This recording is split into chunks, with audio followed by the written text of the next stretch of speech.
그래서 양념 삼아서 씨름. 여쭤보고 싶은 게 두 가지가 있었어요. 네. 그 하나는 그 강경화 장관이 영어를 워낙 잘하니까 지금 요새 막 이렇게 영어를 막 이렇게 전라도 말고 찌클고 있잖아요. 쫙 안전대상 쫙 해버리잖아. 그거에 대해서 일국의 외교부 장관이 저렇게 영어를 꼭 해야 되느냐, 라는 설이 있고. 그러니까 뭐 거기에 대한 반론으로는 아니 잘하면 하는 거지. 국가원수는 자국의 언어를 우선적으로 사용해야 하는 게 맞지만 외교부 장관까지 그럴 필요가 뭐 있냐 이런 설이 있고. 이제 아까 앞에서처럼 비판하시는 분들이 있고. 그러니까 어떤 게 좀 더 일반적인지 말씀해 주시면 좋겠고. 또 하나는 그 왜 미국의 한국계 누가 또 무슨 자리 하나 맡았다면서요. 엊그제 무슨 뉴스에 나왔는데 안 보셨어요? 미국의 조셉 이런 얘기하는 거예요? 누가 뭘 맡았죠? 찾아보고 말씀드릴 거예요. 그러니까 성킴이 예전에 대사로 왔을 때도 조셉윤 이번에 와가지고 국회의원들 만나가지고 뭐 for no 얘기했던 사람 얘기하는 거 아니에요? 그리고 계속 원비어 가가지고 하여튼 아니 미국에서 무슨 자리를 맡았는데 뭐 그 사람에 대해서 되게 한국계라고 기대를 하지만 사실은 매파의 핵심 저거 들었구나. 빅터 차가 한국의 대사에 내정이 됐다. 그게 주한 미 대사에 내정이 됐다. 그래서 내가 성킴 생각이 났나 봐. 그러니까 그게 성킴이 왔을 때도 뭐 한국에서 자랐네, 뭐 한국말을 잘하네 어쩌고 하면서 한국 사정 잘 알 것처럼 얘기했지만 그 사람 진짜 뼈속까지 미국 사람이고 이 사람한테도 과연 기대할 게 있는 건지 왜 우리나라 사람들은 그렇게 한국 그게 끼면은 그러는지 모르겠어요. 그러니까 아까 우리가 얘기했던 그 미국 학자가 바로 빅터 차입니다. 초반에 얘기했던 사람. 아까 강경화 장관은 참 특이한 사람이고요. 워낙에 영어를 잘하고 원래 들으셨겠지만 김대중 대통령이 클린턴을 만나러 갔을 때 통역을 했는데 클린턴이 저 여자 누구냐고 어떻게 저렇게 영어를 잘할 뿐만 아니라 내가 얘기하는 걸 저렇게 정확하게 표현해내느냐 하는 데서 굉장히 감탄했다는 거 아니에요. 그런데 저는 이렇게 생각합니다. 이 짝이 되면 저는 외교부 장관이 미국도 그런 경향으로 갑니다. 그러니까 이 외교를 담는 안보실과 외교장관 있지 않습니까? 힐러리 클린턴이 옛날에 오바마 때 1기 외교장관을 했습니다. 그 사람은 소위 말해서 얼굴마담입니다. 좀 고급 외교를 하고 가서 의전 외교를 하고 그다음 G20나 UN 같은 데 가서 아주 세련되게 하는 거기에서 가장 알맞는 사람이 저는 강경화 장관이라고 생각을 합니다.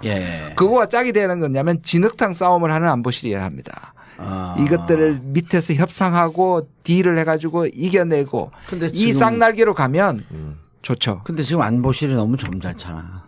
뭐 능력을 발휘하겠죠. 대통령 생각이 있으시겠죠. 이 국가 간 관계나 서로 이제 정치인들 관계에서도 어느 정도 중요하냐면 제가 현역 시절에 그 심양시장하고 이제 무슨 그 우리나라 투자하는 사업 뭐 이런 등등 해갖고 그 회의를 한 적이 있는데 거기 조선족 그 여자가 공무원인데 정말 완벽하게 통역할 뿐만 아니라 이 상황을 이해하는 게 너무 뛰어나서 내가 농담으로 우리 지금 그 대중사업 이게 무척 중요하니 저 통역 저 여성을 높은 공무원도 아니에요. 저 통역 저 여성을 우리 국회에 취업시키자. 제가 그랬어요. 이제 농담 비슷하게. 그랬더니 그 진정구 시장이 뭐라는 줄 알아요? 서울시 전체를 다 줘도 저 여성은 안 보냅니다. 자기 인재다. 중국의 인재다. 그런 인재라는 건데 이 사람도 아는 거야. 그래갖고 회의를 하는데 통역이 6, 7명 있거든요. 그 사람 통역할 땐 그냥 찰떡같이 붙어 있는데 식사도 안 해요. 식사할 때 농담으로 한마디씩 하잖아요. 그거 통역하려고. 그러니까 이 통역을 잘한다라고 하는 게 실질적으로 국가 간 정책 관계에서 무척 중요해서 나는 강경화 외교부 장관이 영어로 저렇게 자신만만하게 완벽하게 영어로 얘기하는 게 난 무척 의미가 있다고 봐요. 저도 그렇게 봤거든요. 그걸 뭐라고 통역을 하겠어. 영어의 뉘앙스와 그 특유의 표현이 있을 수 있는데. 다르죠. 우리나라에서 영어를 잘하는 사람들은 영어를 얘기하거든요. 나는 강경화 장관이 얘기하는 걸 보고 뭘 느꼈냐면 강경화 장관은 미국 사람이 돼서 미국의 문화를 얘기하고 있다 이렇게 느껴지더라고요. 멋진 표현입니다. 역시. 저는 조금 이제 그 의원에 대해서 좀 다른 의견이니까 반대하는 의견이 아니라 다른 각도에서 보는 게 있는데요. 강경화 장관이 영어로 말하고 그다음에 굉장히 세련된 매너를 보여주면서 가져온 효과가 있습니다. 그건 뭐냐면은 강경화 장관을 부정하고 비판했던 세력들한테 던지는 메시지가 있는 거죠. 멋쓰게졌어요 이제. 그렇죠. 그러니까 만약에 강경화 장관이요 지금 취임해가지고 한반도 평화체제 구축에 대한 정말로 멋진 비전을 제시해 봅시다. 그럼 사사건건 10일 걸었을 거예요. 그리고 강경화 장관이 정책을 갖고 10일 걸었겠네. 그렇죠. 동북아 평화 공동체를 만드는 것에 대해서 비전을 제시하고 주변 국가들과 관계 속에서 우리의 새로운 성장 동력을 만들어 가지고 대한민국 미래의 먹거리를 어떻게 만들 수 있는 외교를 하겠다 하면은 또 막 토시 잡아가지고 10일 걸었을 겁니다. 근데 영어로 이야기하고 그리고 의전상 굉장히 이렇게 나이스해 보이고 하니까 강경화 장관을 비판했던 우리나라 수구 세력들은 그냥 그런 것들에 대해서는 말씀하신 대로 멋쓰게 되는 거죠. 왜냐하면은 그들의 사고 방식에 이렇게 사고 방식을 지배하고 있는 게 그런 거 아니겠습니까? 영어 잘하는 사람들 영어 잘하는 사람한테 또 주고. 아니 간단히 이거예요. 자유한국당에서 그 목숨 걸고 강경화 반대했던 사람이 그 의원이 청문회 때 그렇게 반대했던 의원이 집에 갔어요. 그러니까 그 사모님이 아휴 우리 애가 이번 성적이 안 나왔어요. 그래서 그래요? 그러니까 뭐가 안 나왔으니까 영어가 3등급이래요. 그러니까 야 너 강경화 장관 봐라 영어 그렇게 해야지. 진짜 그랬다는 거야? 아니 그럴 거라고. 가짜 뉴스가 이렇게 나오는구나. 진짜. 아니 영어만 하면 지들이 사대주의자라서 껌뻑 죽어요. 강경화 영어 하는 거 보고 한 말들도 못했을 걸. 그러니까요. 아 나도 저렇게 했었으면 앞으로 하고. 국회 답변도 영어로 해버리라고. 가가지고 뭐라 씨알때기 문제 그래서 얘기하면 저 그런 생각이 들어요. 예. 그 우리 문재인 대통령이 청와대 들어갔을 때 되게 상황을 좀 이 전체 분위기 하나도 어색하지 않았잖아요. 예. 청와대 생활을 했기 때문에 그렇죠. 저는 그게 상당히 중요하다고 생각해요. 그 분위기. 처음 들어가는 사람은 이 의자 그렇죠. 빼도 돼? 의자 옮겨도 돼? 이렇게 생각할 텐데 예. 그냥 라운드 테이블을 바꿔버려 너무 자연스럽잖아요. 근데 그거보다 더 중요한 게 뭐냐? 네. 청와대를 안 들어가봤는데도 딱 들어갔고 자연스러운 사람 최고예요. 똑같아요. 제가 계속 얘기할게요. 교도소가 자연스러워. 얼마 자연스러워. 교도소 여러 번 들어가봤으니까. 장악을 해 교도소를. 근데 강경화 장관도 누구를 만날 때 이 영어가 되기 때문에 그런 것 같아. 분위기를 장악하고요. 네. 거기를 세 번째. 예. 저는 우리 문 대통령이 처음 방미를 합니다. 네. 노 대통령 때 처음 방미해가지고 환대를 받았을 때 사실상 노무현 대통령이 상당히 업됐어요. 당황했잖아요. 예. 업돼가지고. 근데 문재인 대통령은 그 부분에서 지금 앞에 말씀드린 자기가 청와대 강경화처럼 기죽지 말고 당당하게 마크롱처럼 저는 그게 굉장히 중요하다고 생각합니다. 그리고 그 가이드라인을 할 역할을 할 사람이 바로 강경화 그렇죠. 장관 아니에요. 거가 자기 집이니까. 그렇죠. 네? 그리고 금방 김정일 교수님이 이제 노무현 대통령 때하고 비교를 했는데 저도 그걸 잠깐 좀 비교를 해보면요. 예. 그러니까 노무현 대통령은 후보 시절부터 이제 이게 전쟁이냐 평화냐 사실은 그 당시 정세가 굉장히 안 좋았었거든요. 그리고 이제 미국 가서 사진 찍으려고 미국 가면 왜 가냐 뭐 이런 발언을 해가지고 막 시비를 했었습니다. 그랬었죠. 그리고 이제 반미 대통령이 온 거 아니냐 막 이랬습니다. 근데 이제 문재인 그 대통령은 얘기를 했잖아요. 노무현 대통령. 나 미국 한 번도 안 가봤는데. 그렇죠. 그게 뭐가 문제냐. 네. 미국 간 사람들 마치 친미주의자처럼 그렇게 얘기했던 네. 경우도 있었거든. 그렇게 해가지고 노무현 대통령을 막 반미 대통령 몰아세웠는데 노 대통령의 당시의 고민은 뭐였냐면은 이제 북핵 문제가 불거지는 상황 속에서 북핵 문제를 해결하려면 미국과 협력이 필요한데 근데 자기가 이제 미국 언론에 반미 대통령으로 이렇게 낙인시켜 있으니까 이걸 어떻게 해소할 것인가 고민이었어요. 그래가지고 가가지고 이제 막 발언을 또 오버한 거죠. 내가 미국이 안 했으면 뭐 인민군의 뭐 포로 소용소에 있었을 것이다. 막 이렇게 이제 발언을 오버했는데요. 조금 오버를 했죠. 네. 근데 그런 거를 이제 전부 문재인 대통령 같은 경우는 경험을 했기 때문에 또 문재인 대통령에 대해서도 뭐 말 잘못하면 미군 철수할 거라는 식으로 미국 내 일부 의견을 가지고 마치 그냥 미국의 입장인 것처럼 그렇죠. 왜곡하는 국내 여론들이 있기 때문에 이런 것들을 이제 신경을 써야 된다는 거죠. 신경을 써야 된다는 사실을 알고 있는 겁니다. 그렇기 때문에 사전에 이제 미국 언론을 통해 가지고 포석을 다 깔고 강경화 장관이 또 김정일 교수 말씀하신 것처럼 그런 분위기와 의전과 외교에 익숙한 강경화 장관이 돼 있고 그렇기 때문에 저는 그런 것도 이번 한미 정상회담을 조금 긍정적으로 이렇게 바라볼 수 있는 전망할 수 있는 그런 요소가 된다고 봅니다. 노무현 대통령이 미국 가고 좀 발언을 좀 오버했고 했을 때 청와대 내에서 아무도 노무현 대통령 잘못했습니다 지적한 사람이 없었던 거예요. 딱 한 명. 위대한 행정관이 한 명 있었어. 첫째, 둘째, 셋째가 잘못했습니다. 이거 고치십시오. 그러니까 바로 고쳤다는 거 아니에요. 그 위대한 행정관이 누군지 아세요? 김창수. 뭐 제가 웃으니까. 근데 실제로 이제 싫어해요 이거. 왜냐면 이종석? 예. 이종석 그분이 이 비판을 해야 되는데 비판할 자신이 없으니까 김창수 행정관을 한번 만나보시죠. 그래 갖고 앞에서 이거 잘못했습니다. 첫째, 둘째, 셋째. 그 얘기하고 잘렸나? 그래서 그게 이제 이중 장관 해고록에도 있는데요. 예. 칼날의 평화. 근데 제가 이제 그때는 정말 겁없는 젊은 행정관이나 봅니다. 그래가지고 대통령님 뭐 수고하셨습니다. 이런 말도 안 하고요. 잘못했습니다. 네, 대통령이 가셔가지고 미국에서 5가지 발언을 잘못하셨습니다. 그래서 이건 이렇게 5가지를 이야기했어요. 네. 그랬더니 노무현 대통령이 쫙 듣더니 고개를 끄덕이면서 그렇죠? 예, 맞습니다. 이러시더라고요. 그러면서 하는 이야기가 아까 말했던 걸 하는 거예요. 제가 그 자기가 미국에서 이렇게 반미 대통령을 시켜 있는데 북핵 문제를 풀어나가고 그러려면은 미국과 협력하는 게 필요한데 그래서 미국의 여론 직접 들었구나. 그 이야기를 직접 했던 거였어요. 그렇게 해명을 하니까 제가 이제 5가지 잘못했다고 노무현 말한 대통령 게 꾸짖고 해명까지 들었고. 아니 제가 그렇게 노무현 대통령이 그렇게 저한테 설명을 해주는데 그 말단 상급 행정관한테 그러니까 제가 대통령님한테 고생했단 말도 못하고 안 하고 잘못했다는 것만 들이댄 제가 야 정말 쪽팔리시더라고요. 아니 근데 이종숙 장관 회고록에 있다 그러는데 난 그게 순간적으로 해골혹으로 들렸어. 해골혹으로 알겠습니다. 대통령 전체적으로 준비 잘 되고 있고요. 그리고 강경화라고 하는 천군만마 같은 외교부 장관 있고 좀 더 당당하게 악수에 찌그러지지 말고 그리고 이번에는 총론에서 한미 동맹을 확인하는 과정까지만 하고 오면 된다. 그리고 강론은 장관들이 하는 거죠. 수석들이 하는 거죠. 안보실장이 하는 거죠. 그래서 이번에 FTA 문제라든지 그다음에 그 북핵 문제라든지 사드 문제라든지 이런 것을 그 오랫동안 지난한 과정이기 때문에 매듭을 지으려고 하는 조바심을 내지 마라. 한 가지 걱정을 더 보태면 아마 그 트럼프하고는 오히려 넘어가고 다음 만약에 공동 기자회견을 하게 되면 그 기자들이 아주 구체적인 것들도 질문을 하게 될 거예요. 기자들이 사드 질문할 수 사드 있어요. 반드시 하고 그다음에 지금 배치 연기하는 거 폐기하는 거 아니냐는 아주 날카로운 공격을 할 텐데 그때도 저는 그냥 그걸 피하지 말고 우리가 충분히 이해하고 우리가 할 수 있는 일을 하겠다. 그러나 우리는 국민들한테 물어봐야 된다. 이런 식으로 긍정적이되 원론적이고 지금 말하듯이 약간 모호하게. 그러니까 구체적인 거는 한미 간 계속 지속적으로 협의하기로 바로 했다. 그겁니다. 공정하게 이게 얼마나 다행이에요. 박근혜 같으면 지금 뭐라고 하셨습니까? 홍준표 같으면은 밥 먹었어요? 맨날 그러잖아. 뭐 답변할 거 궁하면 또 한 가지 했을 텐데. 발전제 드려요?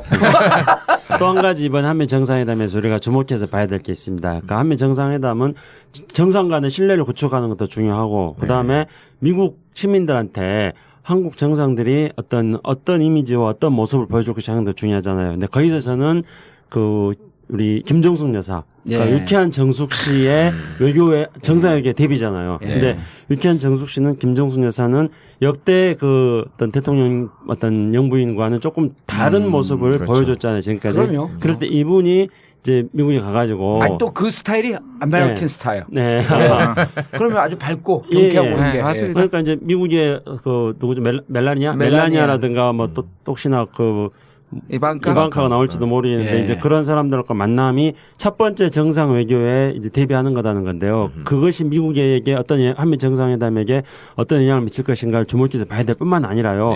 더 우리가 보관으로 생각해 봐야 될 거는 앞으로 이제 시진핑도 만나야 되지 않겠습니까? 그다음에 아베도 만나야 될 거고 그리고 또 필요하다면은 적정한 시점에서 또 뭐 북핵 문제 해결 상황을 봐가면서 정상회담도 남북 정상회담도 해야 되는데 시진핑의 부인인 펑리안 여사도 중국 국민 배우뿐만 아니라 가수잖아요. 그리고 북한의 이설주 거기도 가수 출신이잖아요. 그리고 또 성악가. 성악가고 그다음에 이제 아베의 부인은 뭐 성악가는 아니지만은 이런 뭐 한국 음악도 굉장히 좋아하고 그리고 가수하고 한때 연분도 뿌렸어요. 연예인 좋아하는. 연예인 좋아하고. 연예인 좋아하면 내가 가야 되는데. 그러니까 이제 이런 동북아시아에서의 영부인들의 어떤 스타일이 비슷하기 때문에 나중에 이제 미국에 가서 외교 무대에 데뷔한 다음에 동북아시아에서 이제 정상 외교를 할 때 우리 또 유쾌한 정수 씨가 정상 외교에서 할 수 있는 그런 것들도 많이 우리가 기대해 볼 가능성이 있다고 생각합니다. 근데 경제인만 데리고 가지 말고 저는 이 중국이나 일본 갈 때는 한류 스타들도 문화사절로 가는 것도 난 좋다고 생각해요. 알겠습니다. 정상회담 앞두고 정상회담 성공을 기대하고 한미 동맹이 좀 더 굳건히 되었음을 확인하는 기회가 되기를 바라면서 그래서 내가 성킴 생각이 났나 봐. 그러니까 그게 성킴이 왔을 때도 뭐 한국에서 자랐네, 뭐 한국말을 잘하네 어쩌고 하면서 한국 사정 잘 알 것처럼 얘기했지만 그 사람 진짜 뼛속까지 미국 사람이고 이 사람한테도 과연 기대할 게 있는 건지 왜 우리나라 사람들은 그렇게 한국 그게 끼면은 그러는지 모르겠어요. 그러니까 아까 우리가 얘기했던 그 미국 학자가 바로 빅터 차입니다. 초반에 얘기했던 사람. 네. 아까 강경화 장관은 참 특이한 사람이고요. 워낙에 영어를 잘하고 원래 들으셨겠지만 김대중 대통령이 클린턴을 만나러 갔을 때 통역을 했는데 클린턴이 저 여자 누구냐고 어떻게 저렇게 영어를 잘할 뿐만 아니라 내가 얘기하는 걸 저렇게 정확하게 표현해내느냐 하는 데서 굉장히 감탄했다는 거 아니에요. 그런데 저는 이렇게 생각합니다. 이 짝이 되면 저는 외교부 장관이 미국도 그런 경향으로 갑니다. 그러니까 이 외교를 담는 안보실과 외교장관 있지 않습니까? 클린턴 힐러리 클린턴이 옛날에 오바마 때 1기 외교장관을 했습니다. 그 사람은 소위 말해서 얼굴마담입니다. 좀 고급 외교를 하고 가서 의전 외교를 하고 그다음 G20나 UN 같은 데 가서 아주 세련되게 하는 거기에서 가장 알맞는 사람이 저는 강경화 장관이라고 생각을 합니다. 그거와 짝이 되는 거냐면 진흙탕 싸움을 하는 안보실이어야 합니다. 이것들을 밑에서 협상하고 딜을 해가지고 이겨내고 이 쌍날개로 가면 그 사람이 그 의원이 청문회 때 그렇게 반대했던 의원이 집에 갔어요. 그러니까 그 사모님이 아유 우리 애가 이번 성적이 안 나왔어요. 그래서 그래요? 그러니까 뭐가 안 나왔으니까 영어가 3등급이래요. 그러니까 야 너 강경화 장관 봐라 영어 그렇게 해야지. 진짜 그랬다는 거야? 아니 그럴 거라고. 가짜뉴스가 이렇게 나오는구나. 진짜.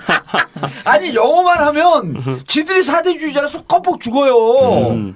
강경화 영어 하는 거 보고 한 말들도 못했을 걸. 그러니까요. 아 나도 저렇게 했었으면 앞으로 하고. 국회 답변도 영어로 해버리라고. 가가지고 뭐라 씨앗되게 문제 그래서 저는 그런 생각이 들어요.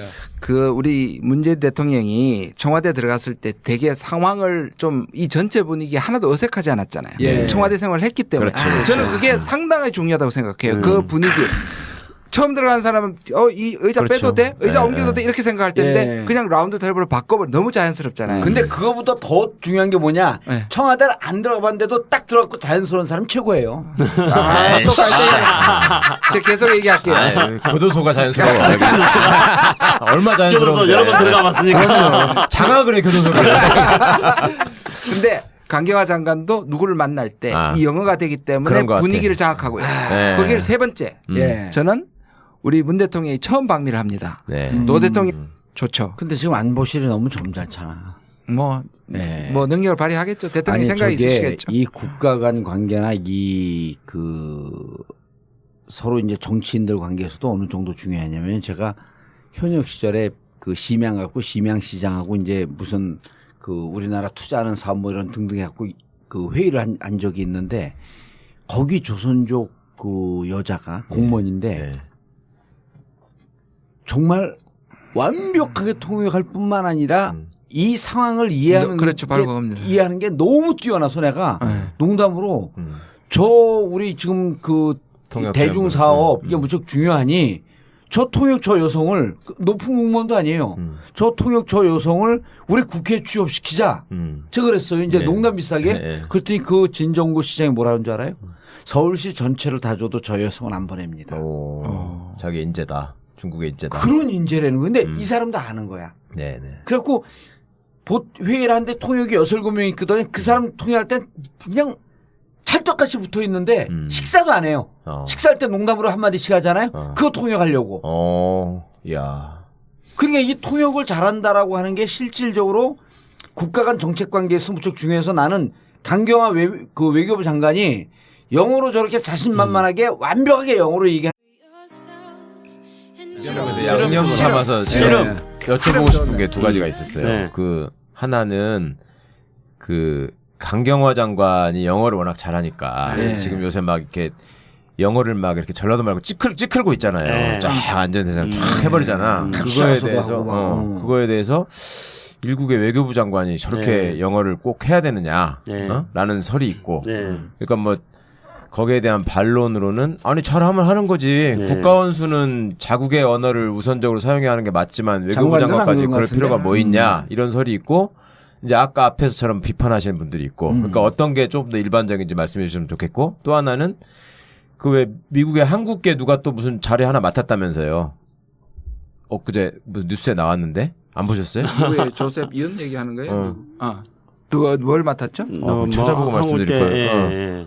그러니까 성킴이 예전에 대사로 왔을 조셉 때도 윤이죠. 조셉 윤 이번에 이번에 글쎄. 와가지고 국회의원들 만나가지고 뭐 for no 얘기했던 사람 얘기하는 거 아니에요? 그리고 계속 원비어 가가지고 사람. 네. 하여튼 아니 미국에서 무슨 자리를 맡았는데 뭐 그 사람에 대해서 되게 한국계라고 기대를 하지만 사실은 매파의 핵심 저거 들었구나. 빅터 차가 한국의 대사에 내정이 됐다.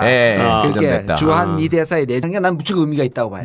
저도 그렇게 봤거든요. 그걸 뭐라고 통역을 하겠어. 영어의 뉘앙스와 그 특유의 표현이 있을 수 있는데. 다르죠. 우리나라에서 영어를 잘하는 사람들은 영어를 얘기하거든요. 그렇죠. 나는 강경화 장관이 얘기하는 걸 보고 뭘 느꼈냐면 강경화 장관은 미국 사람이 돼서 미국의 문화를 얘기하고 있다 이렇게 느껴지더라고요. 멋진 표현입니다. 역시 저는 조금 이제 그 의원에 대해서 좀 다른 의견이니까 반대하는 의견이 아니라 다른 각도에서 보는 게 있는데요.